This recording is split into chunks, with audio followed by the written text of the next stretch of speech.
Esto es Nostra Cast by Nostra Vamos. Neoliberalismo para muecos. Hoy tenemos a dos invitados que no necesitan presentación.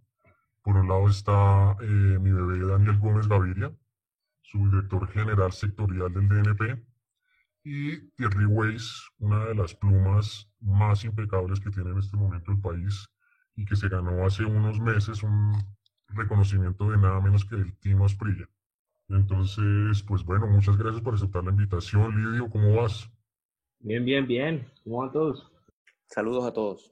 Hola a todos, gracias por la invitación.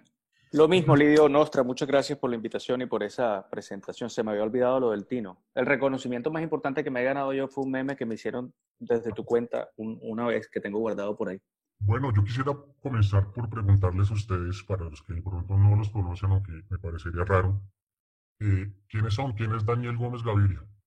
Listo, entonces ahorita soy subdirector general de Planeación Nacional, pero lo que me parece interesante y por lo que acepté esta invitación es porque veo una cantidad de discusiones sobre liberalismo clásico y sobre libertarianismo y me recuerdan mucho a cuando yo empecé a aprender sobre estos temas, que fue realmente cuando empecé el doctorado. Entonces, digamos que para efectos de esta conversación creo que es importante pues definirme desde esa perspectiva, ¿cierto? Creo que soy un liberal clásico que trabaja en gobierno y quiero poder transmitirles un poco qué quiere decir tener ideas liberales clásicas y cómo se compagina eso con una función en el gobierno.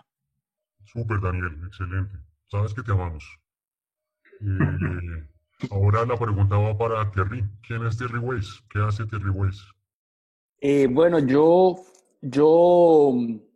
me dedico a la empresa privada. Soy empresario, como se dice. Hace ya 20 años que estoy en esas. Antes, en una vida pasada, fui ingeniero de sistemas, fui brevemente desarrollador de software. Tuve una cierta errancia por Europa de un par de años tratando de perseguir ese típico sueño latinoamericano de la vida bohemia europea, y luego pues me regresé para Colombia y ya me dediqué a cuestiones más serias como la empresa, y en algún momento de los últimos 10 años, por razones medio accidentales, gracias a una persona que aprecio mucho pero que ya no está con nosotros, que se llama Ernesto Macausan, que ustedes deben saber quién es, terminé siendo invitado a escribir una columna sobre temas tecnológicos. Pues como ya les conté, yo tengo un background en tecnología en el diario El Heraldo de Barranquilla, que es la ciudad donde vivo. Y bueno, ahí estuve unos años como escribiendo sobre temas tecnológicos, cosa que me aburría un poco, para serles francos, y yo como que me trataba de salir mucho del molde muchas veces y me metí a hablar de otras cosas hasta que Ernesto se aburrió un poco del tema o mejor dicho, lo cansé yo y me permitió como empezar a escribir sobre otras cosas. Ahí estuve un tiempo en El Heraldo y luego ahorita ya llevo 2 años en El Tiempo, pero realmente fue poco planeada esa trayectoria, para serlo franco. Bueno, y en cuanto a ese tema del liberalismo, porque eso creo que es lo que nos convoca a todos en este podcast, que ya escuché el primero, que me gustó mucho, debo decirles. Pues yo no soy economista, siempre me ha como gustado el tema, he tratado de leer mucho sobre economía, en la universidad tomé algunos cursos, pero ciertamente no soy economista, no lo he estudiado. Y sí, yo creo que comparto un poco esa visión de Daniel del liberal clásico, aunque estoy muy a la expectativa de que él nos dé como esas definiciones o esas aproximaciones que nos quiere dar, que me parece súper interesante, porque creo que es un momento en el que muchas de las concepciones tradicionales están cuestionadas. Yo mismo me cuestiono muchas de mis posiciones sobre cosas que antes tenía más claras, entonces me parece chévere hablar de eso. Ya hoy no utilizo el rótulo libertario para referirme a mí mismo, si es que alguna vez lo utilicé. Últimamente me defino como libertario adjacent. No sé si han oído esa etiqueta que le han puesto en Estados Unidos ahora que están con todo este tema de las protestas raciales. No, ¿qué quiere decir? A ciertas categorías étnicas como los Por ejemplo, los asiáticos son muy problemáticos para el tema, para la narrativa sobre la discriminación en Estados Unidos, porque muchas de las poblaciones asiáticas en Estados Unidos son hijos de inmigrantes que llegaron muy pobres a Estados Unidos y que, sin embargo, en una o dos generaciones han tenido resultados económicos y sociales y educativos por encima incluso que la población blanca que ha vivido en Estados Unidos toda la vida y que todos sus antepasados son de allá. Entonces, para la narrativa que trata de ubicar en la discriminación racial que ciertamente existe y existió en Estados Unidos, pero para esa narrativa que trata de ubicar en eso la causa de que las comunidades, por ejemplo, negras tengan peores indicadores sociales que otras comunidades, es muy problemático el tema de los asiáticos. Entonces han inventado el concepto de white adjacent, o sea, que no son blancos, pero son como medio pegaditos ahí a los blancos. Okay. Yo soy como libertario adjacent. Bueno. Ok, entendido, no tenía ni idea. Búsquenlo en Urban Dictionary, que es una gran fuente para todas estas cosas. No, pues esta intervención de Thierry me da pie para la primera pregunta que le quiero hacer a Daniel. Y es la siguiente. Los liberales son un grupo extraño, porque se da mucho palo al interior. ¿Sí? Hay anarcocapitalistas, hay liberales clásicos y finalmente no se ponen de acuerdo. Y sobre todo a Daniel he notado tristemente que en particular le caen por el tema de trabajar en el sector público y sobre todo trabajando en el Departamento Nacional de Planeación. Y en ese sentido la pregunta sería, ¿qué quiere decir ser liberal en el sector público? ¿Qué se entiende o qué impacto tiene un liberal en el sector público? Muy bien, excelente pregunta. Entonces, lo primero que yo diría es que esa diversidad dentro del liberalismo clásico en general, yo creo que todo el liberalismo clásico, yo creo que es un poco como el paraguas y allá adentro hay anarquistas y hay libertarios y hay diferentes definiciones. La taxonomía creo que no importa mucho, pero yo creo que hay una diversidad que es valiosa, ¿cierto? Esas discusiones son valiosas siempre y cuando pues sea una discusión basada en ideas. A mí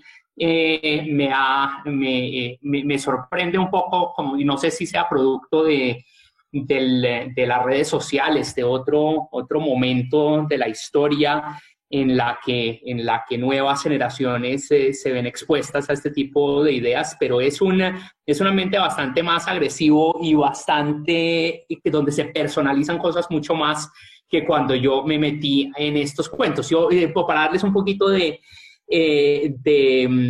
contexto, digamos que yo siempre tuve ideas que ahora identifico con liberales clásicas desde mi formación de economista, pero creo que no hay que ser economista de ninguna manera para ser liberal clásico, y precisamente preparándome, pues como metiéndome en la onda para esta charla, me puse a mirar un videito de la historia del liberalismo clásico por Stephen Davis, que fue una de las personas que me introdujo a estas ideas. Es un gran historiador que conocí a través de una organización en Estados Unidos que se llama el Institute for Humane Studies, que es una ONG académica de que básicamente ofrece y congrega estudiantes de doctorado de todas las carreras en Estados Unidos que les interesan las ideas liberales clásicas. Y ahí fue donde me introduje en estos temas, ya con una visión mucho más amplia, no solo desde la economía, sino desde el punto de vista de unas ideas principales. Entonces, yo creo que a pesar de toda la diversidad de opiniones dentro del movimiento, de los matices, de los extremos, yo creo que sí es importante identificar esas ideas, esos principios básicos en los que estamos de acuerdo. Entonces yo creo que obviamente pues la libertad individual como un valor político esencial, central, el individualismo, el escepticismo hacia el poder, la importancia que uno le da a la sociedad civil, a órdenes espontáneos, a la libertad de mercados, al gobierno acotado, limitado, y eso hay que discutir qué quiere decir, ¿no?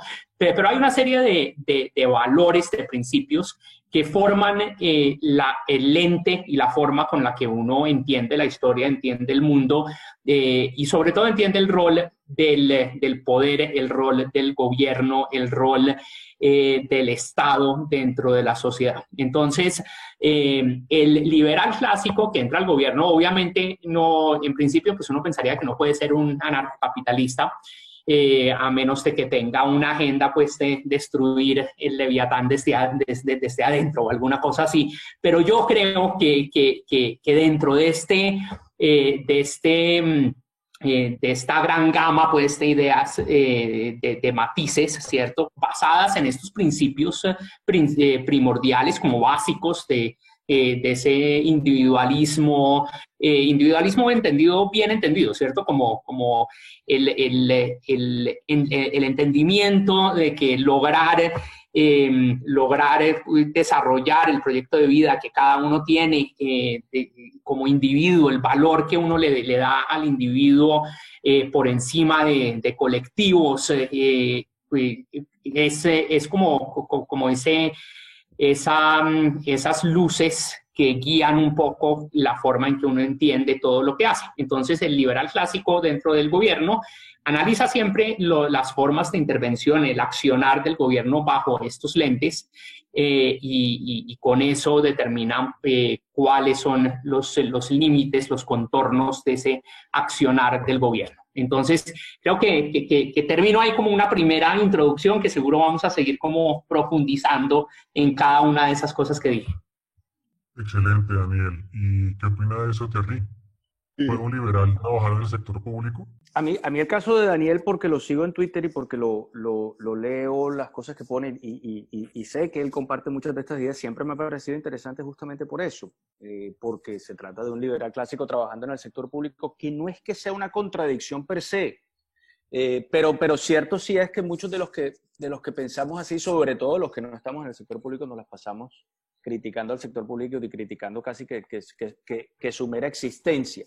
Entonces me parece chévere como esa visión, me parece interesante. Yo últimamente, a uno la vida le termina muchas veces limando las ideas por el contacto que uno tiene con experiencias, con personas, etc. Digamos, mi trayectoria con relación a estas ideas es muy distinta, por ejemplo, a la de Daniel. Yo fui mamertoso en la universidad, milité brevemente en Amnistía Internacional, alguna vez me fui a protestar a la escuela, a la School of the Americas en el sur de Georgia, donde entrenaban supuestamente a los militares latinoamericanos en las épocas de la intervención de Estados Unidos en las dictaduras y todo ese cuento.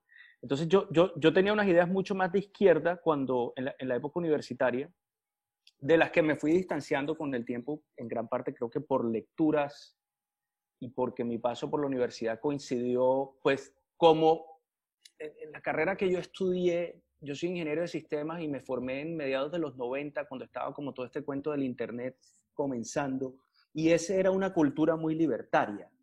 Yo no sé si eso todavía sea así, a lo mejor sí eso ha cambiado bastante, pero en esa época, hace 20 años o más, había un ethos muy libertario alrededor de la programación. Entonces había todo el cuento fue cuando empezó a volverse el fuerte movimiento del código abierto, siempre el cuento de que la información debe ser libre, estaba toda esta contracultura cyberpunk, que era como un poco el tipo de literatura que se leía en esos círculos.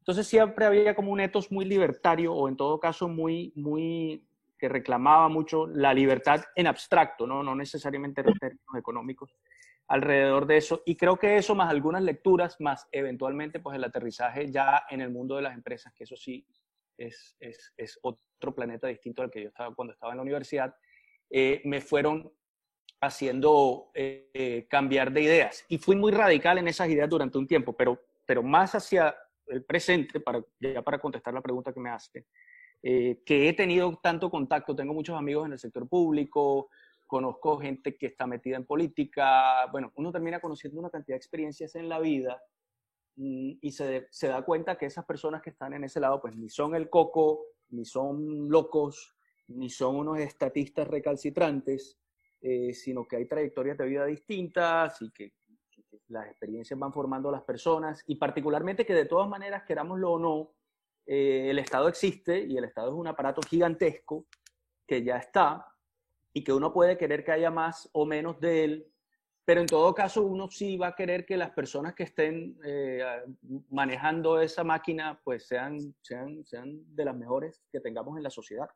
Así que en eso me he vuelto mucho más heterodoxo en los últimos años. Es decir, yo pienso que el ideal de la ausencia total del Estado se acerca mucho a algunas de las utopías que le criticamos a la izquierda. Ok, sí, totalmente de acuerdo. ¿Y qué opina Lidio? No, pues yo primero que todo le quería dar las gracias al doctor por venirse aquí a hablar con nosotros, porque hay gente que de pronto tiene muchos prejuicios, que como no habla como sin filtro, entonces a veces la gente cree que uno le falta el respeto, pero la verdad nosotros hablamos de manera informal, pero o sea, tampoco como que nos ensañamos en pelear o en batallas personales, ¿cierto? Entonces, no, pues le queda gracias al doctor primero, que se relaje. Y a Thierry, pues no lo conocía, la verdad, yo no veo noticias, yo pues mantengo como desconectado, la verdad, de la farándula de opinión. No lo conozco, pero Yo también mantengo desconectado. sí le quería decir al doctor que no, pues tranquilo, porque es que si uno va a mirar la historia, pues que Adam Smith trabajó en aduanas, Ludwig von Mises trabajó en la Cámara de Comercio, von Bauer fue ministro de Finanzas, Schumpeter también fue ministro de Finanzas, entonces pues es preferible que el parásito estatal tenga ideas liberales, y más que todo lo que queremos nosotros hacer aquí es como por lo menos mover un poco como la aguja cultural, o sea, que por lo menos la gente entienda que el liberalismo no es el partido liberal, y que por lo menos tener esa concepción de que el Estado per se es muy peligroso y no es bondadoso, y que hay mucha gente buena, sí. No más como empezar a generar cultura en este aspecto, porque pues si vamos a verlo, todo lo que es la opinión, el 90, 80, el 80 o 90%, todo es de izquierda o socialdemocracia. Entonces nada más como empezar a hacer un poquito de pedagogía, pues como con la gente, más nada. Estás escuchando Nostracast by Nostradamus. Entonces, bueno, voy a hacer un poco un cambio abrupto. Hace poco Thierry Weiss publicó una encuesta que me llamó muchísimo la atención y yo quisiera que él nos contara por qué lo hizo y cuáles fueron los resultados. Voy a leer textualmente. La encuesta en Twitter decía, ¿qué prefiere usted? ¿Un candidato que comparta sus ideas así tenga fama de corrupto? ¿O B, un candidato opuesto a sus ideas pero con fama de transparente? Entonces me gustaría preguntarle a Thierry, ¿cuál fue la motivación detrás de esa encuesta y finalmente con los resultados que concluiste? Claro, Nostra, mira, eso sale de que a mí me gusta, hay un economista, creo que se llama Robin Hanson, tiene una cuenta por ahí, ahorita, espero no estarme equivocando en el nombre. En todo caso, tiene un libro que me gusta mucho que se llama The Elephant in the Brain. Y él es como él se la pasa planteando estos dilemas morales. De pronto yo creo que me vino de él la idea de esa pregunta así planteada de esa manera. Yo lo que quería era como plantear un dilema moral y me di cuenta de dos cosas rápidamente. Uno, que esa pregunta pone muy incómoda a la gente, o por lo menos a algunas personas. La pone muy incómoda, al punto que se molestaban. Hubo gente que se puso como brava. Simplemente por haberlo planteado, ¿no? Ni siquiera, no tienen la obligación de responder, ni muchísimo menos, pero les disgusta como que creo que esa visión de mundo les disgusta. Y lo segundo es que mucha gente me pedía que porque no había incluido una tercera categoría que fuera como el voto, una especie de voto en blanco, o una tercera categoría que fuera como el candidato que fuera transparente, o sea, no corrupto, y además afín a mis ideas. Pero obviamente si uno pone esa tercera categoría, el ejercicio no tiene sentido, porque todo el mundo va a preferir el candidato que sea transparente y afín a sus ideas.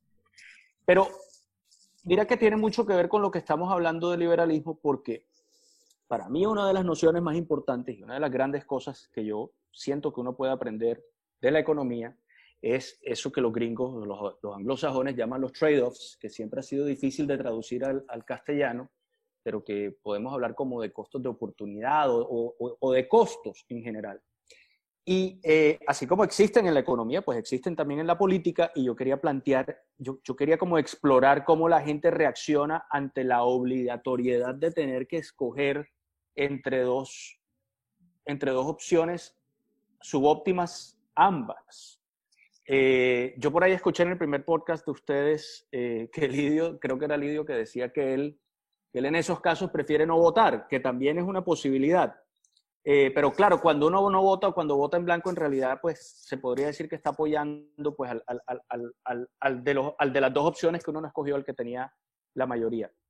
Pero yo simplemente lo que quería era como explorar el dilema, la disyuntiva moral. ¿Y por qué? Porque en la vida real eso suele ser lo que pasa. O sea, la situación en la que solemos estar es una en la que no tenemos acceso a la opción ideal que todos quisiéramos, sino que tenemos que escoger entre dos males el mal menor. Y entonces ya yendo a la pregunta, el punto era como, ¿qué era más importante para la gente? ¿La afinidad ideológica o esa cosa que nos pasamos en Colombia diciendo todo el tiempo que odiamos la corrupción y que la corrupción es lo peor y tal y no sé qué? Y yo tengo mis dudas con respecto a eso. Yo una vez escribí un texto que se llama Un odio platónico, donde hablo de la corrupción y donde digo que así como existen amores platónicos, que son amores que no llegan a materializarse, me inventé la idea de un odio platónico como una cosa que uno dice odiar, pero que en la realidad nunca llega a materializar ese odio, porque yo digo que los colombianos tenemos un odio platónico hacia la corrupción. Todo el mundo dice que la odia, todo el mundo la rechaza, todo el mundo dice que es lo peor, pero cuando llegan las elecciones terminamos votando por la misma gente que sabemos que es corrupta en la mayoría de los casos, y ese día no parece importarnos eso. Nadie sabe qué es corrupción, en último. O sea, si uno le pregunta a la gente, pues todo el mundo, eso es como la palabra populismo. O sea, eso es tan vago que al final nadie sabe qué es eso. De acuerdo, y el clientelismo es una cosa que en algunas manifestaciones es corrupto, pero en otras yo no creo que lo sea. Puede ser feo, pero no necesariamente corrupto. Entonces son cuestiones difíciles, y creo que la misma como flexibilidad de los términos lleva a que la gente como que medio se acomode con ellos y termine aceptándolo más de lo que nos admitimos a nosotros mismos. Entonces era un poco... Esa palabra es nueva, esa palabra es de los años 60, esa palabra es muy nueva, la verdad. Ok, eso no lo sabía, pero ya, no me quiero extender mucho, pero era un poco eso, Nostra, era como explorar esa disyuntiva moral. Ok, siempre me pareció interesante este encuesta y siempre quise saber qué pensabas, pero bueno, ahora el turno es para Daniel sobre esa misma pregunta y esa misma disyuntiva que se planteó Thierry. ¿Qué opina Daniel? Ok, muy bien, buena pregunta. Entonces, la disyuntiva es entre alguien con el que uno concuerda ideológicamente, pero es corrupto, y otro con el que uno no concuerda, pero no es corrupto, ¿cierto? No, pero ahí falta un pedacito de información que tiene que ver con esa discusión final que plantearon ahorita con Lidio y con Thierry, que es, pues, ¿cuál es la definición de corrupción, cierto? Entonces, si uno define correctamente corrupción y está dentro de su ideología, pues debería ser coherente con esos planteamientos ideológicos con los que uno concuerda, ¿cierto? Entonces, a lo que me refiero es que de pronto si uno entiende la corrupción como el abuso del poder en beneficio personal, pues eso debería estar en su ideología. Entonces eso implicaría que no existe ese acuerdo ideológico con el candidato que es corrupto, ¿cierto? Sí, a mí me parece, fue algo que también, digamos, eso que tú estás diciendo hoy, yo estaba esperando que alguien me lo dijera en Twitter. O sea, a nadie se le ocurrió, nadie, digamos, articuló esa objeción que es válida. ¿Qué pasa? Necesitas mejores seguidores, Thierry. Necesitas mejores seguidores. ¿Cómo? No te escuché, perdón. Necesitas mejores seguidores. O más seguidores, eventualmente, por grandes números. Muy Pero bien, muy no, bien. pero no, claro, es válido porque yo decía, bueno, pero ¿qué pasa si dentro de la ideología de uno existe pues la no corrupción como un tema con el que uno no está dispuesto a transar? Pero nadie me dijo eso y ya la encuesta se acabó, así que... Bien, listo, no, pero entonces eso sería como mi primer planteamiento y creo que si uno lo define de esta manera, el uso del poder político en beneficio personal bueno, ahí también es, bueno, dejémoslo ahí, dejemos esa definición por ahora, ¿cierto? A mí me parece Pero terrible entonces, hablar de corrupción. Me parece sí, vago, tonto y sí, de revista Semana. pero debe haber alguna definición. Uno debería hacer el ejercicio de lograr una definición, Pues ¿cierto? les Es, por digo la ejemplo, a mía. mí, bueno, ahorita díganos la suya, pero la mía, por ejemplo, Ajá. no incluiría este concepto de corrupción entre privados. Yo creo que la corrupción es algo que inherentemente tiene que ver con el sector público, donde Ah, tiene que estar involucrado algún privado, pero cuando me dicen que hay corrupción entre dos empresas o entre dos privados, no, eso es fraude, eso es engaño, eso eso es es muy alguna otra diferente. cosa, pero no es corrupción, ¿no? No, perfecto. Sí, porque hay gente que habla de corrupción en el sector privado y es una tontería. Es otra cosa totalmente distinta. Sí, yo tiendo a pensar que siempre tiene que haber algún factor de sector público, que siempre tiene que haber algún privado también, pero siempre tiene que haber algo con algún concepto, alguna idea de abuso de ese poder político. Y en ese sentido también yo creo que es muy acorde como con ideas libertarias, precisamente. Es precisamente uno de esos riesgos de falla de gobierno, del abuso del poder, que con lo que creo que es muy central a ideas libertarias y precisamente era lo que creo que Nostra o Lidio, ambos ya mencionaron en algún momento, que el poder y el abuso de poder de gobierno es un riesgo grande que está muy en el centro de ideas libertarias. Un último comentario para complementar, porque como obviamente las encuestas en Twitter no tienen ninguna validez estadística, yo después quise como investigar a ver qué No, las sabía. del DANE tampoco. Cuidado, que ahí sí ya nos estamos acercando Su programa, eso es un ministerio de a los prados propaganda. de Daniel, donde además se ha desempeñado de manera realmente muy impresionante, debo decirlo, porque he seguido como desde lejitos lo que hicieron durante la pandemia Ah, y pero es ojalá que nos una hable. paloma no hace verano. Bueno, ahí lo dejo a él para que se defienda ahorita que tiene con qué, porque la verdad es que lo que ellos hicieron es bastante impresionante. Ojalá nos hable de eso un poquito. Pero lo que les iba a comentar rápidamente es que encontré unos papers, eso se ha estudiado un poco, no mucho, pero encontré unos papers y ahorita, Nostra, te mando el link después del podcast para que lo tengas y si te interesa incluirlo. Porque sí, en efecto, sí se ha encontrado una investigadora, creo que de una universidad en Barcelona, sí hizo una investigación en España y encontró que en efecto la gente prefiere, valora más la cercanía ideológica que la transparencia del candidato. Pero sí se ha estudiado ya de manera como más seria que no Es una que es encuesta en Twitter ahí. inevitable. O sea, nadie va a patear la lonchera.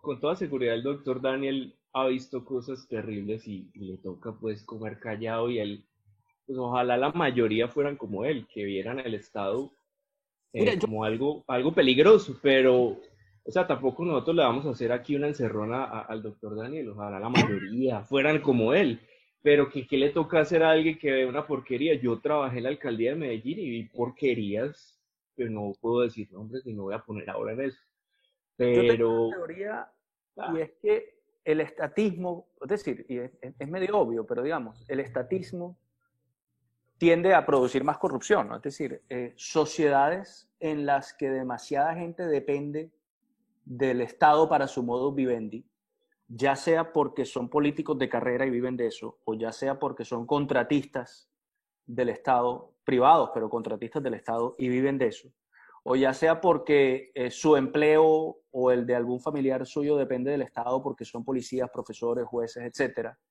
es muy difícil que esas personas voten en contra del candidato que les va a garantizar su contrato o su empleo. Claro. Entonces, y eso es medio lógico, pero entonces, ¿cuál es el antídoto de eso? Pues pasar más leyes prohibiéndolo y eso, todo eso, ya sabemos que no funciona. El antídoto de eso para mí es tener una sociedad tan próspera que haya muchísimas opciones de ganarse la vida bien ganada por fuera del Estado. Y reduces el poder relativo del Estado, digo yo aquí, es mi idea. Estoy de acuerdo con eso en principio, pero es un poco más general, ¿cierto? De la corrupción y de lo que estamos hablando aquí es una manifestación bastante extrema de lo que yo creo son fallas de gobierno más generalmente. Y por eso también tener unos criterios claros de cuándo y cómo interviene el gobierno y cómo debe accionar el gobierno, pues ayuda también a limitar estos casos, ¿cierto? Entonces yo creo que sí es un tema mucho más general, digamos, de entender cuál es el rol del gobierno, cuáles son las herramientas, cuándo puede entregar recursos o no entregarlos y en qué condiciones y con qué criterio tomar ese tipo de decisiones. Quiero reaccionar un momentico al punto del Lidio, que dijo que quién sabe qué cantidad de cosas he visto yo, y no, yo no he visto directamente cosas, y si viera directamente cosas, pues uno tendría que denunciarlas, ¿cierto? Entonces, ahí creo que sí hay una línea moral importante y una obligación moral de manifestarse contra casos de corrupción. Uno obviamente no puede dar todas las batallas, y hay que saber dar las batallas que son, pero ahí también haciendo un planteamiento un poco más general, yo sí baso todo mi trabajo en el gobierno en unas ideas y en unos principios, pero pues si uno quiere aportar y lograr un cambio, pues uno tiene que saber cuáles peleas dar y en qué momento darlas, y entender bien cuáles son las líneas rojas para uno, ¿cierto? Entonces, ahí también creo que es importante me da un poquito de risa a veces cuando veo reacciones de los jóvenes libertarios que creo que no tienen, les faltan un poquito de grises, digamos. Y grises no quiere decir que uno no tenga principios, quiere decir que uno entiende las complejidades. Yo creo que uno entiende que hay unas zonas donde en cualquier grupo de ideas y de principios que no son tan blanco y negro, y esos grises son importantes de definir para avanzar en un proyecto y ser realmente fiel a esas ideas, ¿cierto? Sí, está bien. Continuando con la idea del doctor, que una super respuesta de la W. El tema es que ya también quisiera como que la gente entendiera que nosotros no somos libertarios. A ver. Ok, explíqueme eso. Sí, Nostra y yo somos como, por decir así, aficionados, no somos pues economistas teóricos ni intelectuales, ni mucho menos, somos como unos pelados que nos interesan estos temas, y esto se dio de forma esporádica, pero nosotros entendemos que el tema libertario es muy utópico de alguna manera, y que hay que ver, por lo menos yo soy liberal clásico, o sea, yo entiendo que el Estado va a desaparecer, pues eso es una utopía de niños, la verdad, yo ya estoy muy viejo para creer en nada. Entonces yo ya no creo en eso, y nosotros no somos libertarios, nosotros somos pelados de derecha, pues tampoco vamos a venir aquí a decir que no. Pero de una derecha más liberal, más anglosajona. Y volviendo al tema de la corrupción, pues para mí mi definición de corrupción es como dicen los politólogos anglos, es small, es beautiful and efficient. En español es pequeño, es bonito y eficiente. Mi exnovia no me lo creyó, pero más o menos es así. Ella prefirió el big, better and harder. Pero el Estado pequeño y la cosa sí, nosotros no somos libertarios porque incluso nosotros criticamos mucho que a veces los niños se ponen esa culebrita en los avatars, en sus redes sociales y empiezan a putear a todo el mundo y la cosa no es así, o sea, nosotros somos, hablamos como de una manera coloquial, pero no creemos pues tampoco en eso. Una claridad rápida, una claridad rápida. Yo no soy, yo sí soy liberal clásico, me definiría como liberal clásico, pero no es porque crea que una sociedad sin Estado es una utopía, sino porque de verdad creo que sí hay unos roles y unas funciones legítimas para el Estado. Sí, lo mismo, es que a ver, ese cuentico, por lo menos hablemos un poquito de teoría, es que esa huevonada libertaria del narcocapitalismo que justicia privada, o sea, de aquí a que esa mierda cuaje, es que eso no, eso es una utopía, pues que ni en Nueva Zelanda creo que existe eso. Y ahora aquí, Pero, en este matorral, ¿qué vamos a hacer? Es que justicia privada, pues nosotros tampoco queremos las maricas, la verdad. bien, pero otro punto clave. Pero hablando de anarcocapitalismo, a mí sí me parece útil tener ese lente y analizar las cosas desde esa perspectiva, porque eso lo ayuda a uno a ser muy agudo. Y precisamente uno de los primeros anarcocapitalistas que conocí cuando empecé a meterme en estos temas fue a David Friedman, hijo de Milton Friedman, que resultó anarcocapitalista, ¿no? Y es un tipo, es brillante, es muy serio y empuja estas ideas hasta su límite, hacia el límite, ¿cierto? Entonces ve todas las implicaciones y eso me parece interesante y uno pues ahí ve con cuál supuesto, con cuál idea es que uno está en desacuerdo, pero me parece un ejercicio válido también por el lado de la economía. Peter Dicen, se lo recomiendo muchísimo, si no lo conocen, es un economista anarcocapitalista, o sea, usa el anarquismo como un marco conceptual, como un paradigma para analizar fenómenos sociales, ¿cierto? Y es muy útil porque realmente lo fuerza a uno a pensar cuándo y cuál es el rol de una cosa llamada gobierno, ¿no? Sí, pero la realidad es distinta porque los niños anarcocapitalistas no leen. Esos peladitos bueno, es un problema, pasan esputeando a todo el mundo. No. Por eso. Son libertarios de YouTube, puro libertario de YouTube. Ahí ese era mi punto inicial. Nosotros entendemos, doctor. Y por definición, cada vez que uno dice algo, le dicen que es que uno, no lo bajan a uno de ladrón porque uno está pagado por los impuestos, sino que pues no hay mucho por dónde coger esa discusión, ¿no? No, total. Estás escuchando Nostracast by Nostradamus. Sí, pero bueno, me dan pie todos para la siguiente pregunta que va para Daniel. Y es, bueno, todos sabemos que estábamos atravesando una crisis económica que no se veía en décadas. La cosa no está nada fácil, ¿no? Un desempleo gigante, sobre todo desempleo femenino, ya que hubo una discusión muy grande en Twitter sobre este tipo de brechas. Pero finalmente la pregunta que le quisiera hacer a Daniel y que quisiera también pedirle que nos explicara para muecos, para la gente del común, es qué ha hecho el gobierno para tratar de atajar esta crisis y que el impacto no sea tan grande. ¿Cómo sentiría el impacto un tipo común y corriente, así como Lidio, como yo? Ok, listo, perfecto. Entonces, en resumen, yo creo que lo primero es decir que esto fue un choque y bastante inesperado. Mucho inesperado fue que empezó en diciembre, por allá en China, la historia, los casos, mucha información incompleta, mucha incertidumbre. En enero ya había un poco más de información de qué se trataba esto, pero todavía la gente pues realmente no sabía cuál iba a ser la magnitud y cuáles iban a ser los impactos.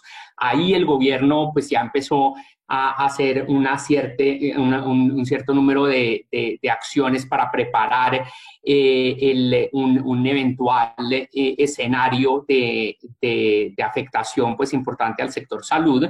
Y después llega ya la declaratoria de pandemia por la Organización Mundial de la Salud y se empieza a ver de verdad la magnitud de este fenómeno. Y se hace la declaratoria de emergencia en Colombia a finales de marzo, y al amparo de esa declaratoria de emergencia se empieza a hacer un ejercicio en paralelo de toma de decisiones y planeación que es bastante sui generis porque realmente no había tiempo para como planear y después implementar, tocaba tomar decisiones en un contexto de incertidumbre importante, que se basó en cuatro pilares, digamos. El primer pilar era pues reconocer que tocaba proteger al sector salud para evitar un colapso del sector salud. Lo peor que podía pasar hubiera sido pues tener un sector salud desbordado y tener pues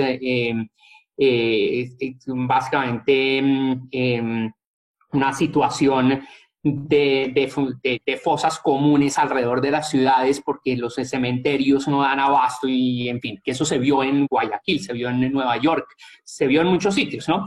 O médicos teniendo que tomar decisiones bueno, a quién salvar en las pocas UCIs que hubiera, ¿no? Entonces, proteger el sector salud, invertir, ampliar capacidad de sector salud fue el primer objetivo. El segundo objetivo fue proteger el ingreso de los hogares. ¿Por qué? Porque pues rápidamente vimos que tanto por las medidas de aislamiento, o medidas de política, digamos, ¿cierto? Que limitaban la posibilidad de producir normalmente, pues iba a tener una afectación importante en sectores en empleo y vía empleo en ingresos. En particular, iba a haber un impacto importante en ingresos de hogares vulnerables, o sea, aquellos que en una situación normal no son pobres, no están en pobreza, pero viven muy al día a día, ¿cierto? Entonces, ante cualquier choque inesperado, iban a ver reducidos sus ingresos. Entonces, proteger ingresos de hogares fue el segundo pilar. El tercero era proteger ¿Cómo me pueden dar eso? Usted sí clasifica, ahorita le explico los criterios. Muy bien, ahorita le explico cómo es que podría recibir eso. Bien, entonces, el tercer punto era proteger liquidez de empresas. ¿Y por qué liquidez de empresas? Porque era muy incierto, ¿cierto? La situación era que no sabíamos, era un choque que afectaba el flujo de caja de las empresas, pero no necesariamente su solvencia, ¿cierto? Entonces no era que una cantidad de empresas de repente se volvieron improductivas y deberían desaparecer. Era una situación donde había una situación diferente, donde uno no quiere que todas las empresas fracasen. Uno en una situación normal, cuando una empresa pues es mala y no logra sobrevivir a situaciones de competencia, pues uno quiere que esas empresas desaparezcan, ¿cierto? Pero acá era un choque agregado a todo el mundo y realmente no había ninguna idea de que de repente todas las empresas se volvieron improductivas, ¿no? Y el cuarto punto era pues proteger la estabilidad macroeconómica y financiera del país, que es fundamental. Entonces, esa fue la reacción inmediata del gobierno. Todas yo creo que se pueden justificar de varias maneras. Para los economistas académicos que nos escuchan, el primer como marco conceptual que me pareció útil para entender este fenómeno fue un paper que escribieron a velocidad impresionante Iván Berning, que es profesor en MIT, argentino, macroeconomista argentino, excelente, Verónica Guerrieri, que está en Chicago, y otro par de personas. Pero entonces ahí plantearon pues los mecanismos de esta crisis que me parecieron bastante útiles para pensar en las reacciones, en las acciones y respuestas de política inmediatas. Entonces, por ejemplo, ahí decían que el gasto público, esas ideas como una respuesta keynesiana en ese momento no iba a ser efectiva porque estábamos con el sector productivo apagado artificialmente. Entonces, el único tipo de gasto público que sería justificable y eficiente y razonable sería el de protección a ingreso de hogares y liquidez de empresas, no más, por ejemplo. Entonces, ahí uno empieza como a mirar cuáles son los mecanismos que justifican precisamente acciones de gobierno en diferentes situaciones. Excelente, Daniel. Pero entonces ahora me gustaría escuchar a Thierry, que viene del sector privado, que de alguna manera tuvo que padecer en carne propia las consecuencias económicas de esta pandemia. Y la pregunta sería, de lo que ha hecho el gobierno, ¿hace falta algo? ¿Crees que podría hacer alguna cosa que quizás o está en debate o ni siquiera se ha debatido? Yo creo que hubo algo que sí se debatió, pero no se hizo, y sí me parece que que hizo falta. Y lo digo, pues lo viví en primera línea como empresario, como persona que contrata personas. A nosotros nos sirvieron las ayudas del Estado para la nómina, por ejemplo. Eso fue importante y sirvió. Y sé que para mucha gente fue determinante para poder sobrevivir la crisis y todo esto. Pero yo siempre me cuestioné si esas ayudas estaban focalizadas correctamente, en el sentido de que mi empresa no tuvo que cerrar porque estoy en uno de los sectores estoy en uno de los sectores esenciales. Yo trabajo en el mundo de los alimentos y nosotros no tuvimos que cerrar. Nos dio durísimo la pandemia. Hoy en día, pues, somos una empresa diferente a la que éramos hace 6 meses. Eso es un cuento largo que en otro momento, si quieren, lo hablamos porque nos tomaría casi toda la hora, pero de todas maneras no me quejo. Estoy súper agradecido porque pudimos seguir trabajando a pesar de todo. Ha sido durísimo. Y las ayudas del gobierno ciertamente sí sirvieron. Pero yo tengo muchos clientes, por ejemplo, mis clientes en general son como restaurantes o hoteles o sitios que preparan comida. Yo soy proveedor de ingredientes para algunos de esos lugares. Esos restaurantes que cerraron y cerraron muchísimos. Y entonces, claro, la cadena hacia atrás que nos golpea a nosotros por todos esos cierres es la principal afectación que nos causó la pandemia, y hacia atrás en la cadena de abastecimiento, o sea, es decir, los proveedores míos también a su vez, etcétera, etcétera, hasta llegar al productor primario que está en el campo. Esos hoteles o esos restaurantes que tuvieron que cerrar, que tuvieron que despedir empleados, a ese personal particularmente no le sirvieron las ayudas del Estado, porque en muchos casos no estaban en el grado de vulnerabilidad en ese momento para recibir los subsidios a los que se refería Daniel, pero se quedaron sin trabajo de la noche a la mañana prácticamente, y la empresa para la que trabajaban muchas veces dejó de existir o dejó de tenerlos en la nómina, por lo tanto ya no les servía el subsidio de la nómina. Ese fue como mi principal crítica al programa de subsidios. No que hubiera sido malo, no que no hubiera sido necesario. De hecho, yo lo defendí, y de hecho yo, a través de uno de los gremios de la producción al que yo personalmente estoy afiliado, que se llama COPI, que es el de la pequeña y mediana empresa, defendimos y fuimos de los que ayudaron al gobierno a estructurar esas ayudas, por lo menos en un comienzo, de manera muy general. Pero siento que esa ayuda no le llegó, y aquí no estoy hablando como empresario, o sea, estoy hablando de las personas que se quedaron sin empleo. Esa ayuda creo que no les llegó, o no había manera que les llegara a esas personas que perdieron el empleo por cuenta de la pandemia. Entonces, en cierta manera, aunque la ayuda fue muy útil para los que seguimos vivos, metafóricamente hablando, por supuesto, esa ayuda, particularmente la de la nómina, creo que terminó ayudando a los que menos la necesitaban, que no quiere decir que no la necesitaran, pero los que menos la necesitaron, porque los que más la necesitaban fueron aquellos que tuvieron que cerrar y que tuvieron que despedir a sus empleados. En algunos casos, esas personas que fueron despedidas fueron cobijadas por otras ayudas distintas, pero no por el subsidio de la nómina. Esa sería como mi crítica, pero es una crítica que quiero como poner en contexto de la siguiente manera, y es que esto fue una crisis que realmente nadie sabía cómo enfrentar, cómo manejar, ni cuánto tiempo iba a durar. De pronto al comienzo la expectativa era que muchas de estas empresas iban a dejar de operar 1, 2, 3 meses, pero iban a volver a funcionar después y iban a recontratar a la gente. Pero lo que yo sí estoy viendo hoy, ya 5 meses después de todo esto, es que creo que hay mucha gente, desafortunadamente, que cerró y que no va a volver a abrir, por lo menos en los sectores que yo conozco. Es bien triste lo que está pasando. El tema de mortandad de empresas por cuenta de la pandemia va a ser tremendo. La recuperación va a ser lenta, va a ser dolorosa. Pues estando como en la primera línea, viendo como el movimiento de la economía, incluso ahora que ya estamos empezando a abrir, que ya se está empezando a reabrir en varias ciudades, yo sí veo una cosa muy triste, muy dolorosa.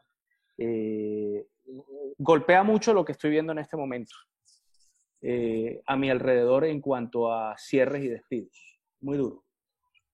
Ok, Terry, le voy a dar de pronto un espacio para un pequeño repost al bebé Daniel, pero le sumo una pregunta. Hay cosas que de pronto, por temas de coyuntura, por temas de política, por temas incluso de tiempos, no se van a poder hacer, pero uno quisiera que se hicieran. Y por esto me refiero puntualmente a lo que se llama las medidas por el lado de la oferta. Entonces, la pregunta para Daniel sería, ¿qué cosas de pronto se van a quedar sin poder hacer por temas ya totalmente ajenos a la voluntad del gobierno y demás, pero que serían muy buenas y que ayudarían a impulsar mucho más la economía? ¿Qué cosa? Ok, entonces usted está hablando de temas como estructurales, reformas estructurales que hay que hacer. De Okay. acuerdo, así es. ¿Sí? Ok, listo. No, entonces de pronto ahí sí hago el pitch un poco más gobiernista para darles un poco como la percepción de cómo veo yo esas reformas. Pero entonces, lo primero tal vez es mencionar que mucho de lo que estaba dentro de los planes de políticas del gobierno se han vuelto mucho más urgentes y toca acelerarlo mucho más. Cosas como transformación digital, cosas como diversificación productiva, cosas como modernización de toda la política social, y por modernización me refiero a un mejor sistema de focalización, mejores bases de datos, un diseño que no genere incentivos perversos a no declarar o a falsificar pues la información. Hay toda una agenda ahí importante de definición, y de nuevo es otra vez como volviendo al punto de los principios, que me parece muy importante, es entender, y eso es algo con lo que yo siempre trato de volver a esos principios liberales clásicos con los que empezamos esta discusión, para pensar cuándo se justifica, cuándo no, cómo se deben implementar esta serie de programas. Entonces, todo este tipo de agendas, la facilitación del comercio electrónico, permitir que las empresas comercien electrónicamente, todo ese tipo de cosas pues estaban dando y tocaba acelerarlo. Entonces, yo creo que la pandemia no es que nos haya alejado de esas cosas, no es que nos haya necesariamente definido un cambio de rumbo, sino más bien implicaba una aceleración de muchas de las cosas que había que hacer. Hay unas cosas, entonces, que estamos buscando empujar desde el gobierno, desde cosas como la misión de internacionalización, entender que es entender por qué, a pesar de tener tratados de libre comercio con 65% del PIB mundial, las exportaciones colombianas no se han disparado, ¿cierto? Entonces, entender ese tipo de cosas y poder abrir, tener mercados que funcionan mejor. Yo creo que es en últimas el problema como a la base de muchas de estas cosas, ¿no? Perdón. Entonces, misión internacionalización, el tema del comercio internacional, creo que es importante. La misión de empleo, que tiene la tarea de pensar en por cómo hacer que el mercado laboral funcione mejor, ¿cierto? Y eso se vuelve muy importante ahorita para recuperar las tasas de empleo, bajar el desempleo rápidamente. Entonces, ahí hay muchas cosas que se han repetido muchas veces y que son difíciles de implementar, y que yo creo que hay que analizar y mirar cuáles son las opciones que se pueden empujar. Entonces, ahí hay dos temas como estructurales importantes. Hay un tema de impuestos, de tributaria, que se está analizando también. Yo creo que se critica bastante este tema de que hay que crear una misión para poder discutir estos temas, pero son importantes porque precisamente esa palabra no es vendedora, porque Chávez también hacía misiones. Chávez Al menos deberían misiones, pensar en cambiarle un poquito una palabra como, no sé, menos socialista. Pero misión no es misión, yo lo asocio más con las misiones de las multilaterales, ¿cierto? Entonces el Banco Mundial... Esa palabra viene de los jesuitas, de las misiones. De los misiones jesuitas, exactamente, era ir, evangelizar, sí, total. Total. Entonces, sí, es una palabra un poquito obsoleta, de acuerdo, hay que buscarle otro nombre. Pero no, pero el punto también ahí es que aquí estamos en el mundo, de ideas que hay que implementar y hay que buscar los mecanismos para implementar ideas. Y implementar ideas, yo creo que también, pues, desde el gobierno no debería ser súper fácil por nuestra misma preocupación con los abusos de poder del gobierno. El gobierno tiene que tener unos límites y que sea difícil implementar cosas, pues es un rasgo de regímenes que tienen pesos y contrapesos. Es una historia buena acá para ilustrar eso y que ha estado en las noticias últimamente es el tema del doing business del Banco Mundial, ¿cierto? Entonces, el doing business del Banco Mundial mide todas estas barreras a la creación de empresas, al crecimiento de empresas, al cierre de empresas, como todo el ciclo empresarial y busca limitar básicamente tramitología, red tape, que llaman allá en Estados Unidos, ¿no? No, pero no es tramitología porque no es un conocimiento, es tramitomanía. Tramitomanía, sí, trámites, todo eso. Muy bien, gracias Sí, por la corrección. No es un logos. Entonces, toda la tramitomanía. Es un patos. Total. Entonces, ¿cómo eliminar eso y cómo reducir eso? Y un cuento buenísimo es que, pues, en países mucho más autoritarios es mucho más fácil subir en esos índices porque allá el señor dictador del momento, pues, con un funcionario y una firma, pues ya logra implementar cualquier tipo de reforma y suben muy rápido en esos índices. En países más democráticos, mi hipótesis es que es bastante más difícil lograr esos cambios que miden muchas veces ese tipo de índices. Entonces, cuando nos dicen qué tan raro que China, Azerbaiyán, Turkmenistán pueden de un año al otro subir significativamente en esos índices, pues no, implementar reformas puede ser mucho más fácil en regímenes autoritarios, que a veces puede ser muy bueno si uno está de acuerdo con la reforma, muy malo si uno está en desacuerdo. Entonces, tener toda la era de la ilustración, ¿cierto? Las ideas de la ilustración y los límites y pesos y contrapesos para el poder gubernamental creo que son positivos y son importantes, y por eso estas misiones y estos escenarios de diálogo, de concertación, de lograr y empujar estas ideas, pues son mecanismos importantes para lograr reformas desde el Estado. Hoy, como tenemos a Thierry, representante del sector privado en este debate, ¿qué cosas de pronto le podría recomendar o sugerir el empresario Thierry al subdirector sectorial del DNP, Daniel Gómez? ¿Qué cosas debería tener en cuenta? Ese es un tema complicado porque las cosas que yo creo que los empresarios tenemos identificadas como trabas no suelen ser las cosas que los tecnócratas, en el buen sentido de la palabra del gobierno, tienen identificadas, o por otra parte no son cosas accionables para ellos, sino que son cosas que tienen que pasar por el Congreso y que son mucho más complejas y que tienen que ver ya con política y son reformas más difíciles. Yo, por ejemplo, soy muy crítico de Doing Business, del índice del que hablaba Daniel.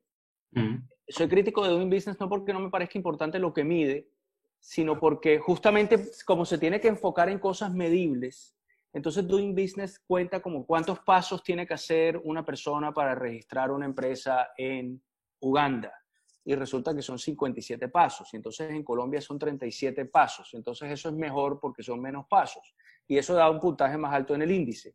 Pero yo les garantizo que nadie se disuade de invertir en un emprendimiento o en una empresa porque tenga que ir más veces a la Cámara de Comercio, porque tenga que hacer más papeleo. O sea, muchas veces, en el mejor de los casos, cuando buscamos subir escalafones en índices, particularmente como Doing Business, en realidad lo que le estamos ahorrando trabajo al mensajero de la empresa. O sea, estamos reduciendo el número de trámites, pero no es eso lo que impide que la gente haga empresa, o no es eso lo que impide que las empresas prosperen o que las empresas sean más productivas, que en últimas realmente creo que es lo que más importa. Desafortunadamente los problemas que enfrentamos los empresarios son más complejos y son, en mi opinión, y esto es obviamente personal, creo que por conversaciones que tengo con otra gente que está en el mundo productivo, creo que represento a un número amplio de personas que lo ven de la misma manera, pero seguramente otras personas, otros empresarios piensan distinto. Pero a mí cuando me preguntan cuáles son los problemas que enfrentan las empresas en Colombia, yo siempre digo que son 3 cosas. La tributación, que es alta, realmente sí lo es. Alta al punto que desincentiva la inversión, creo que sí, puede serlo. Conozco gente que quiere hacer cosas y viene y cuando mira cuál va a ser la rentabilidad del proyecto teniendo en cuenta los impuestos que hay que pagar en Colombia, se echa para atrás. Conozco muchos casos. La legislación laboral colombiana es brutal, es un sobrecosto para las empresas absurdo, una cosa kafkiana, que nos obliga incluso a empresas pequeñas como la mía a, en vez de estar gastando en comprar, digamos, mejores máquinas o mejor tecnología o contratando mejores personas o comprando mejor software para automatizar procesos, tenemos que gastar buena parte de nuestros recursos en tener un abogado laboral en retainer permanentemente en la empresa, porque en este país, y no era así hace 20 años, en ese sentido hemos empeorado. En este país, hasta una empresa que contrate 20 personas, una empresa pequeña, tiene que tener un abogado laboralista al lado, porque de lo contrario es imposible lidiar con la cantidad de requisitos, trabas, riesgos, vulnerabilidades que enfrenta una organización.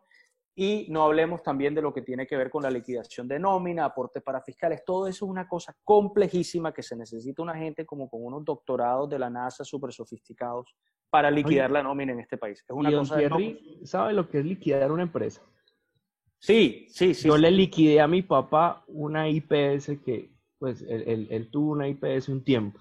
Yo tristemente acabo de aprender lo que es liquidar una empresa en estos días de pandemia. Eso es peor, eso es casi que un vía crucis. Por lo menos mi papá cerró esa IPS y llegó un momento donde tiró la toalla y me tiró el trabajo. Yo duré 3 años liquidando. Es tremendo. Y una vez casi me di puños en la DIAN con un marica y eso es terrible. Eso es un laberinto lleno de minas quiebrapatas. Lo es. No atienden a... O sea, eso es una pesadilla total. Es una cosa realmente kafkiana. Y luego, pues, todo el tema de regulación que tiene que ver con seguridad industrial o seguridad en el trabajo, que también, pues, yo no desconozco que eso sea importante. En el área en la que yo me desempeño es importantísimo. Reconozco que ahí se han hecho unos avances muy grandes, pero a veces se nos va la mano y entonces producimos leyes, y eso pasó mucho, por ejemplo, yo creo, eso pasó mucho, por ejemplo, con el TLC con Estados Unidos. Con el TLC con Estados Unidos, para poder igualarnos a las condiciones de los gringos, aquí nos tocó aceptar una cantidad de normativas que son normales para empresas norteamericanas que producen en un día lo que una empresa colombiana produce en un año. Entonces, digamos, la justificación para eso muchas veces es que entonces, ¿cómo vamos a lograr esos niveles de productividad o esos niveles de competitividad si no nos sometemos a los mismos estándares que ellos? Y eso tiene lógica y es válido. Pero en la práctica lo que ha terminado sucediendo en muchos sectores es que muchas empresas de la escala nuestra, es que los problemas de escala son importantes. Es muy difícil comparar una empresa de un país como Estados Unidos. Y lo que representa para una empresa de un país como Estados Unidos en cuanto a sus costos, el cumplimiento de esas normativas, versus una empresa colombiana. Es que yo les puedo dar ejemplos de escala en mi sector. Es que no quiero hablar como de manera muy personalizada, entonces no voy a poner el ejemplo específico, pero les puedo decir que un producto que yo hago en Colombia, y yo soy un productor relativamente mediano, no grande, pero no pequeño de ese producto, una fábrica en Estados Unidos hace en un día lo que todos los productores en Colombia sumados hacemos en un año. Entonces, cuando una empresa del tamaño de la mía tiene la misma normatividad que una empresa del tamaño de Tyson Foods, es muy complicado. Es muy complicado, y lo que termina pasando es que mucha gente pues sale del mercado y bueno, es imposible competir, y entonces el mercado le queda solamente a empresas, digamos, no sé, del tamaño de un Nutresa, que de pronto sí pueden... Es que la regulación favorece a los grandes, ¿así? Y yo sé, porque ese tema lo estudié en su momento, que otros países no tienen esa misma relación con sus socios comerciales grandes. Por ejemplo, Argentina ha negociado cosas distintas en su relación con Estados Unidos, en su relación con Japón, Uruguay también conozco casos, pero para no entrar en detalles. Pero lo último, porque mencioné el tema tributario, mencioné el tema laboral y regulatorio, pero lo último que me parece crítico es que no tiene nada que ver casi que con economía, es el tema de la justicia. La justicia en Colombia es un problema transversal que afecta a todo. Y ustedes me dirán, bueno, ¿pero eso qué tiene que ver con los empresarios? Pues tiene mucho que ver, porque es que los empresarios nos enfrentamos en el día a día a una cantidad de conflictos y pleitos, ya sea laborales, ya sea con clientes, ya sea con proveedores, ya sea con otros agentes del mercado, que necesitan ser resueltos.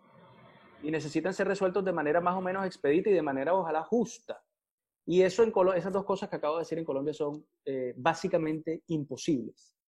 Básicamente imposibles al punto de que, mire, uno tiene Hay que estar loco para hacer empresa, la verdad. Uno tiene casos en el día a día que si yo se los cuento ustedes no me los creen. O sea, casos donde yo, por ejemplo, el tema de inseguridad al interior de las empresas es un problema muy grande en Colombia. El tema de los robos internos que ocurre como en los supermercados y en los centros comerciales y todo eso. Ese tipo de cosas son absolutamente imposibles de solucionar, de dirimir por la vía, digamos, jurídica. Entonces se convierten en un sobrecosto más. Pero entonces, ¿qué pasa? Que la empresa colombiana, que ya tiene una cantidad de dificultades para competir en el plano internacional, por ejemplo, con la empresa gringa para que pueda aprovechar los TLCs, pero resulta que la empresa colombiana tiene que asumir unos costos que la empresa gringa no tiene que asumir. Porque la empresa colombiana no puede acudir a la justicia para que le resuelvan sus problemas. Entonces tiene que ser en exceso preventiva para que no le ocurran. Entonces uno termina gastando una cantidad de dinero en temas de seguridad, en temas policivos al interior de las organizaciones, en básicamente no dar papaya. Y no dar papaya cuesta una cantidad de dinero que es como un impuesto más que la empresa en otra jurisdicción más sensata no tiene y por lo tanto nos genera un problema de competitividad también. O sea, es un sobrecosto más. El problema de la inseguridad, la violencia y la falta de justicia en Colombia es un sobrecosto. Es un problema al que nos enfrentamos todos en lo personal, pero para el mundo empresarial es un sobrecosto. Y a mí me parece que el mal funcionamiento de la justicia en Colombia es un problema de competitividad muy fuerte para el país, para las empresas del país, pues. Entonces el problema es que cómo solucionamos eso, y entonces ahí entramos ya en unos temas que no son competencia necesariamente de planeación, ni del ministerio. Que eso está en la Constitución, hermano, entonces ya no hay nada que hacer. O sea, la Constitución ¿Cómo está... hacemos? O sea, esa vaina de los derechos laborales o toda esa legislación laboral, eso ya está en la Constitución, que hace 20 años no existía, pues porque no se había aplicado, porque aquí el socialismo ya está legislado. Que sea laxo y que no se aplique todo, pero es que si mañana gana Petro tampoco tiene que inventarse nada. Es que todo está sobreregulado. O sea, son tantas leyes que es imposible saber, es que ya está legislado. O sea, el socialismo ya está legislado y por Constitución esa legislación laboral, eso es brutal, es que eso es brutal. O sea, hay que estar loco para hacer empresa, la verdad. Y algo que hay una cosa que tiene que ver con eso que es bien complicado, y es que como existen las leyes, porque están escritas, pero no existe un aparato que las haga cumplir de una manera como justa o correcta o como seguramente se propuso al momento de concebirlas. Pues como los ingleses, ellos tienen el one in, one out. O sea, si van a sacar una nueva legislación, al menos deroguen. O sea, aquí se piensa es en legislar, no en derogar. Y la verdad es que hay un montón de basura por derogar que ya pasó. Hay muchas cosas que ya evolucionaron, pero es que no se deroga nada. Y entonces... Estoy de acuerdo con eso. Una intervención pequeña ahí, ¿no? Entonces, eso fue una de las cosas que se encontró precisamente en todo este proceso de acceso a la OCDE. Entonces, el tema de mejora normativa y de análisis de impacto normativo es un tema súper importante y que tiene precisamente eso que dice Lidio está a la base de esto, ¿cierto? Hay un exceso de regulaciones que afectan la certidumbre, regulaciones en Colombia que el DNP hizo un análisis hace no mucho de cuántas regulaciones salen al día que afectan al sector productivo, ¿cierto?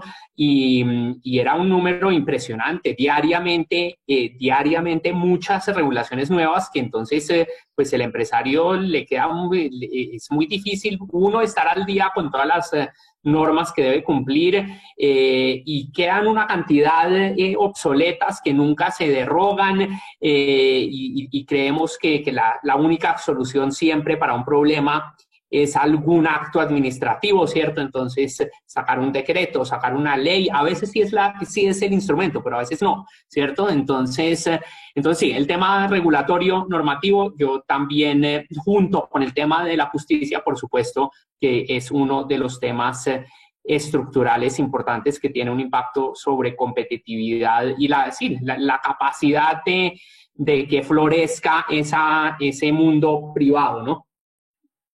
Y yo añado una cosita porque tampoco quiero que quede la impresión que muchas veces queda cuando uno hace este tipo de comentarios de que hay pobrecitos empresarios como sufren. No, no es eso. Es que cuando es difícil, por ejemplo, en Colombia es muy difícil despedir y es muy difícil tener trabajadores. Y cuando es difícil despedir es difícil contratar, porque entonces uno se la piensa muchas más veces antes de meter más gente a la compañía. Y además, hoy en día, pues a medida que avanzan opciones de automatización y opciones de digitalización de procesos y cosas así, de repente se vuelve más costo efectivo comprar no el caso mío, pero digamos una empresa un poco más grande puede hoy en día, y conozco muchos casos de gente que ya considera comprar robots, que antes era impensable porque eso era muy caro, pero en Colombia se ha vuelto tan caro contratar que de repente se vuelve atractivo la otra opción. Y digamos, eso está bien, es productividad, perfecto, pero es una productividad, digamos, es una alternativa que hemos creado a punta de encarecer el trabajo a tal punto que a mí no me queda claro cómo vamos a solucionar el problema tan terrible de desempleo que ya teníamos que se ha agravado con la pandemia, que ya venía desde antes, porque el desempleo en Colombia venía bajando, pero todos sabemos que detrás de eso hay un tema de informalidad y de subempleo muy fuerte. Y yo no es que estoy en contra del progreso y de la automatización y de todas esas cosas, al contrario. Pero sí es muy difícil contratar en Colombia. Contratar legalmente es muy difícil. Y si en la medida en la que sea difícil, pues la gente no lo va a hacer. O no lo va a hacer en la medida en lo que lo necesitamos. Y eso sí.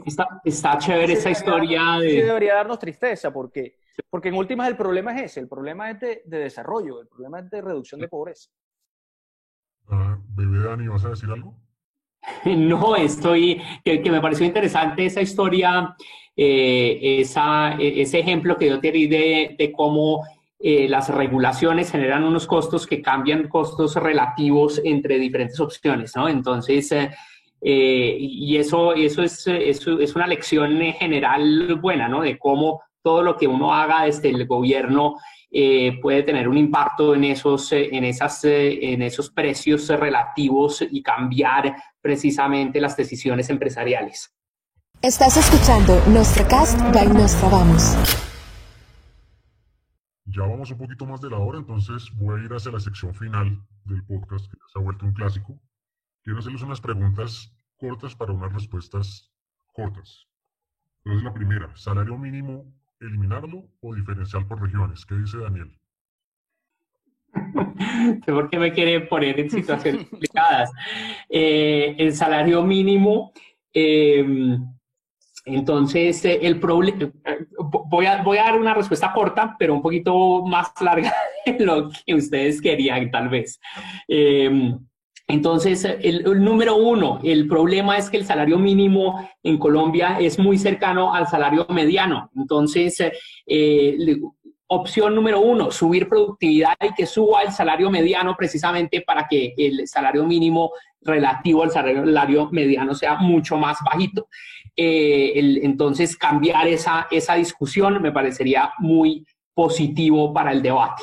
Y el punto dos es que por esto mismo, de que el salario, de que tenemos regiones muy heterogéneas y el salario mínimo en unos sitios del país es mucho más cercano, igual o superior, creo, en algunos sitios al salario mediano, entonces pues sí tiene un efecto importante en mercados laborales. Entonces, en ese orden de ideas, salario diferencial por regiones. Me parecería una opción interesante para para evaluar y mirar con cuidado. ¿Qué opina Thierry Weiss? Yo sí soy partidario de que no existiera el salario mínimo. Yo sé que los economistas dicen, porque todo lo que uno pensaba que se sabía hasta hace unos años, pues ahora todo está siendo replanteado.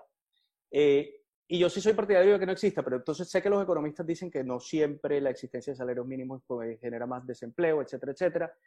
Puede ser cierto, he leído los papers, entiendo el argumento. Creo que Colombia no es un caso donde eso sea así, pero obviamente no sabemos porque no tenemos el contrafactual.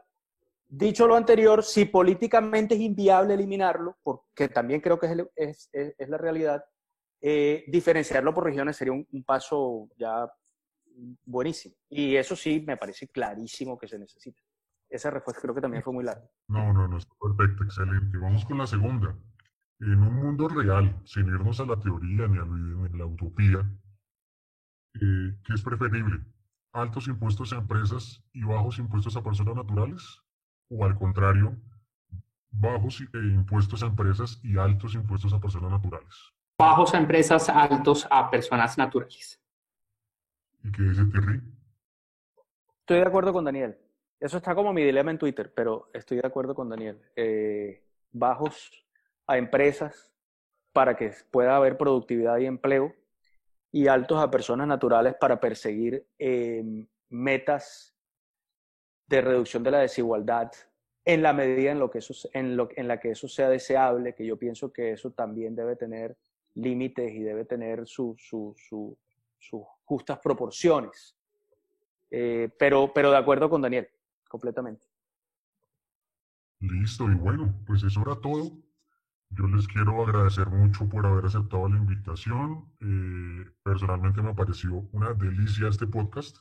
He aprendido muchas cosas. Quedan con compromisos conmigo. Thierry, que voy a mandarme unos artículos. Sí, ahorita te mando el link. Exacto, y seguramente en el futuro los volveremos a invitar para seguir charlando. Entonces, Daniel, muchísimas gracias. Todo un honor tenerte acá. Espero que no sea la última vez. Y Thierry, lo mismo. Que sigas escribiendo y algún día trataré, hemos estado con Lidio tratando de contactar al Tino, más primo, para reunirlo contigo. Muy bien. Esto fue Nostracast by Nostradamus. Suscríbete y síguenos en Twitter como Nostradamus69.